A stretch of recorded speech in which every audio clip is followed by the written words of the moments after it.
students, hope you all are fine. Today we are going to see new poem, Time Poems. We'll start unit number 3.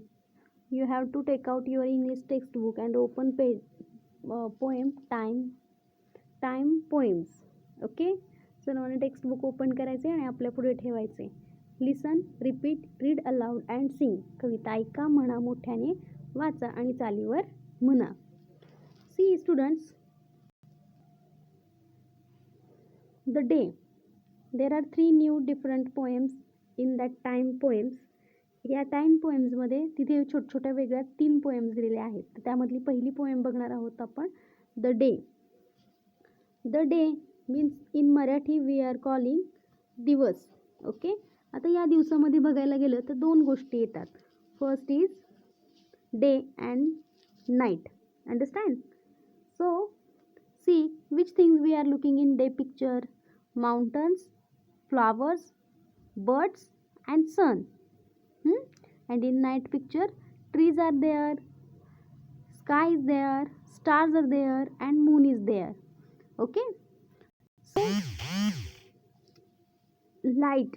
In day picture, light is there and in night picture, darkness. Darkness म्हणजे अंधार आणि light म्हणजे प्रकाश. या 2 गोष्टी आपण याच्यामध्ये शिकणार आहोत. तर मी कविता अगोदर मोठ्याने म्हणते चालीत, तुम्ही त्याच पद्धतीने म्हणण्याचा सराव करायचा आहे. 12 good hours in every day, 12 good hours in every day, time for work and time for play, time for work and time for play, 24 for day and night, 24 for day and night, some for darkness, some for light, some for darkness, some for light. Understand? Very easy. 12 good hours in every day. एका दिवसामध्ये 12 hours असतात, हो की नाही? त्याच्यातले 12 hours आपण खेळण्यासाठी आणि काम करण्यासाठी वापरतो. Work and play. 24 for day and night. जर डे आणि नाईट, दिवस आणि रात्र एकत्रित पकडला तर किती आवर्स असतात? 24, हो की नाही? त्याच्यातले सम फॉर डार्कनेस म्हणजे 12 तास अंधारामध्ये and some for light 12 hours प्रकाशामध्ये. अंडरस्टँड? Very easy poem. तुम्ही ही पोएम म्हणायचा सराव करायचा आहे. त्याचबरोबर हे चित्र, या ठिकाणी दिलेली दोन्ही चित्र कविता लेखन करताना ड्रॉ करायचे आहेत. आता पुढे the months. The months he poem बघताना सर्वांनी कॅलेंडर आपल्या जवळ घ्या. या चित्रामध्ये सुद्धा कॅलेंडर दिसते की नाही? ओके. कॅलेंडरमध्ये आपण कोणकोणत्या गोष्टी बघतो रे? Months name, days name, dates and year, हो की नाही? वर्ष कोणतं आहे, महिना कोणता आहे, आजची दिनांक किती आहे आणि आजचा वार कोणता आहे, या गोष्टी आपल्याला कॅलेंडरवरून समजतात की नाही? आता ही पोएम पण खूप मजेशीर आहे, तर सगळ्यांनी ऐका. 30 days has September, April, June and November. 30 days has September, April, June and November. All the rest have 31, all the rest have 31, except February alone, except February alone.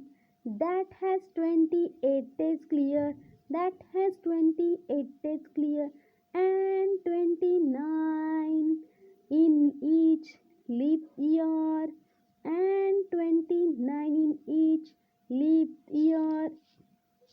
Students, see, 30 days म्हणजे 30 दिवस सप्टेंबरमध्ये.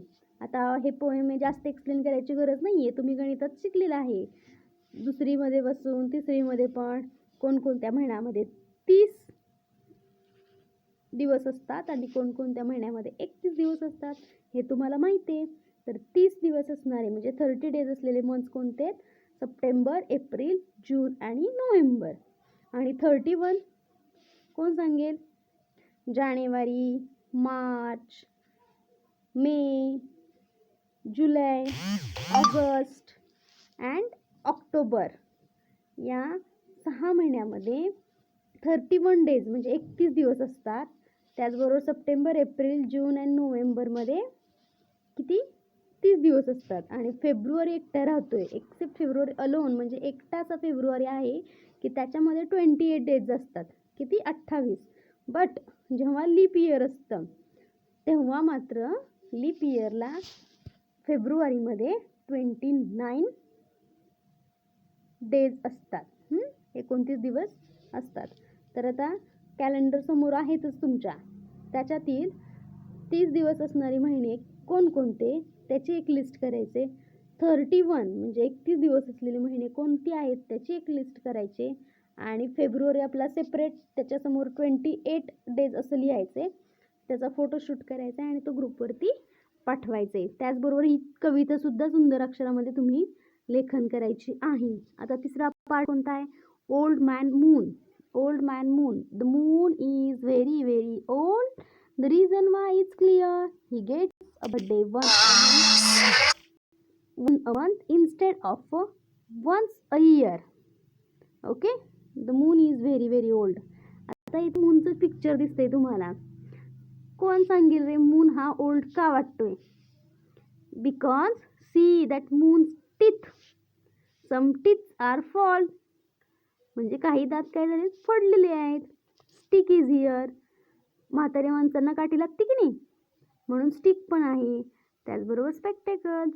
That's why moon is very very old. म्हातारा झालाय. पण याचं reason काय रे? तर reason काय आहे? He gets a birthday one a month instead of once a year.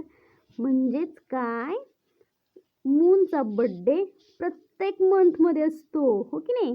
आपण पौर्णिमा म्हणतो की नाही, पौर्णिमेला अख्खा मून असतो, त्या दिवशी मूनचा बर्थडे असतो. मग असा जर प्रत्येक महिन्याला मूनचा बर्थडे सेलिब्रेट केला तर तो सगळ्यांपेक्षा म्हातारा झाला की नाही, हो की नाही? भरपूर वर्षांचा झाला. That's why old man moon. छान आहे ना? बघा आता या पोएममध्ये सुद्धा ह्या ओल्ड मॅन मूनचं पिक्चर ड्रॉ करायचे आणि ही पोएम सुंदर अक्षरामध्ये लेखन करायचे, त्याचा फोटोशूट करायचे आणि ग्रुपवरती पाठवायचे. आता इथे छोटीशी ॲक्टिव्हिटी दिली आहे. ती काय आहे? Copy any poem of your choice in good handwriting and draw suitable pictures for it. जे मी सांगितलेलंच आहे तेच तुम्ही करायचे.